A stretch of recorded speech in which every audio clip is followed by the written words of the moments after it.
Welcome to the Real Paranormal Stories podcast with your host, Christopher Buckner.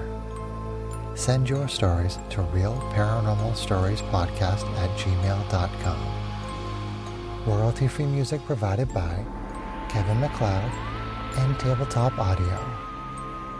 And now, let's take a trip into the paranormal.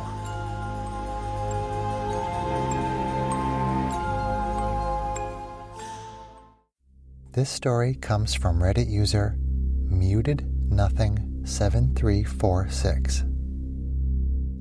And this is their story. One day when I lived in a house near the woods, around 10 a.m., I was sitting on my back porch deck. My Shih Tzu dog was with me, as well as about 3 or 4 of my cats. I was home alone, and it was a quiet weekday, and my neighbors were gone to work. While I was sitting there quietly on the deck, all of my animals started looking around the yard, panicked, and started hiding, like they heard something coming. I just sat there, looking around, and listening to see what they were reacting to. After several seconds, I started to hear a humming sound. Then it seemed like it was coming closer, and sounded more like buzzing. By this time, my pets had ran and hid and were nowhere to be found. The sound moved closer and seemed to be floating in the air, moving at about the same pace of a person walking fast. The sound seemed to be steadily moving across my yard, hovering a few feet above my head. As it got closer, the humming and buzzing became more distinct, and I could hear voices. It sounded like a city of different voices all talking at the same time. I heard it perfectly clear as it moved overhead past me, and the sound faded as it went into my neighbor's backyard. Thankfully, it didn't pause or stop. It took several minutes before my pets decided it was safe enough to come back out from hiding. It was just a weird experience, and if it hadn't been for my pet's reaction, then I probably would have just thought I was tripping. I felt a little uneasy after that and gathered my pets and went back inside. I haven't heard anything like that before or since. Thankfully, I didn't see anything attached to the voices. It was just a ball of traveling voices. And that is their story. This story comes from Reddit user 9BreakerAC. And this is their story. Back in 2000, I was 13, living in the Midlands of England in a small town between the cities of Coventry and Leicester. While out with 2 friends, one my age, the other 2 years older, we decided to explore the younger friend's great-uncle's house. My friend used to boast about how old the house was, and the fact that this great-uncle, Jim, had kept a lot of keepsakes from his past and other antiques. We all rode our bikes over to the house and explored the garden first. There was little here except an old gnarly tree, overgrown grass, and weeds with an unkept greenhouse. We decided to go in. It was known that Jim, the owner, was out for the day, and so we poked around inside. There was indeed a lot of old items and antiques. None of us are well off, so the house was small, and nothing incredibly valuable inside, just things of personal worth to Jim. We decided to look upstairs. This is when it got real. We found ourselves in the bedroom and were looking through an old bedside table with dresser and mirror.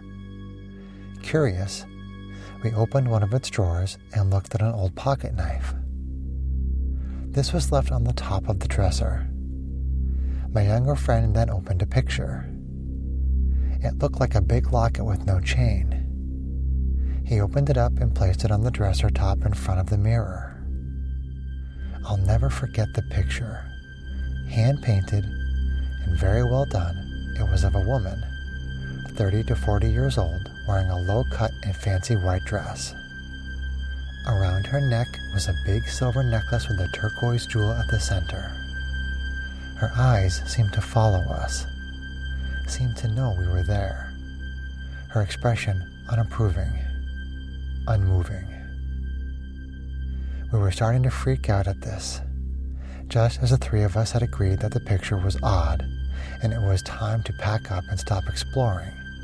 The room went very cold. Cliché as it was a clear sign, and we all started to fret. The picture, knife, and everything we had gotten out went quickly back into the dresser.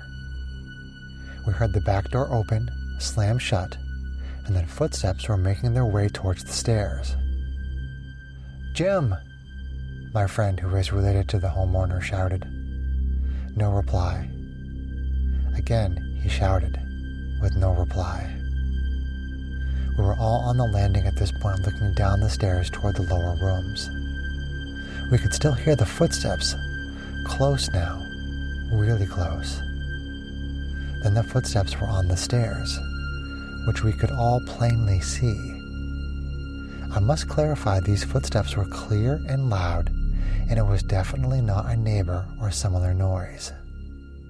Something was coming up the stair, right in front of us, but there was nothing to be seen. I don't know how, but I knew there was something on the stairs even if none of us could see it. At this point, we all panicked. We ran towards the back door of the house. We had to run through this invisible thing in order to get downstairs and out of the house. I should have jumped over the stairs banister as the footsteps were at the landing. Just at the point when we would have touched whatever it was, I and the two others were frozen in place. We were running at full pace and had a lot of momentum between us, but we were frozen in place. We just stopped dead, like someone had hit pause on a remote. Impossible as this was, I remember straining against whatever was holding me, trying with all my strength to carry on running, but I could not move a finger. It must have lasted no more than 3 seconds, but it felt much longer. Then, just as suddenly as it had begun, we all started moving again. Because we were all fighting whatever was holding us, we all landed in a heap at the top of the stair. I pushed my way up and ran outside with the two friends. We biked to a nearby park, top speed, and tried to make sense of what had just happened. I have never had such a frantic conversation, but safe to say, no one could rationalize what had happened. Needless to say, we didn't go back to Uncle Jim's. And that was their story.